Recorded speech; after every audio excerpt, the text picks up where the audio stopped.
When James Gunn and Peter Safran took of DC Studios, the pair made a big splash with their full slate of DCU projects that were on the way.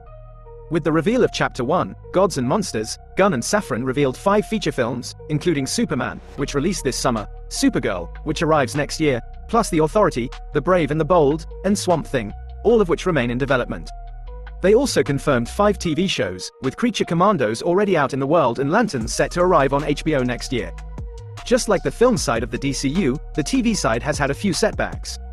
In addition to those 2 series that were announced, Gunn and Safran confirmed a Booster Gold TV show was in the works. The latest update on that being Our Flag Means Death creator David Jenkins has signed on to write. Furthermore, a fantasy series titled Paradise Lost, about Wonder Woman's homeworld of Themyscira, and an Amanda Waller TV series were announced. Though both have had minimal updates since then, and they usually say no news is usually good news, one of these projects has just gotten what can only be called bad news. The DCU's Amanda Waller TV show hits a rough road. While speaking at a press conference for Peacemaker Season 2's finale, DC boss James Gunn addressed a number of topics about the larger DCU in the wake of the show's explosive final scene. Among the things touched on was the status of the Waller TV series.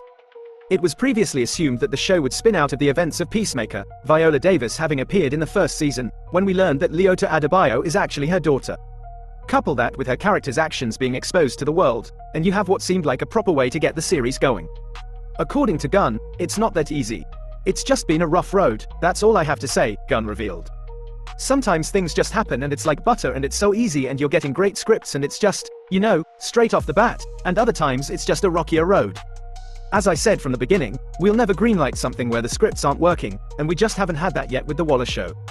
Despite clear frustration about the project not fully coming together, Gunn was adamant that he wanted to continue working with Viola Davis as Amanda Waller in the DCU. I would certainly hope so, Gunn replied when asked if he anticipated her returning to character in some way. Viola and I have a great relationship. I love her to death.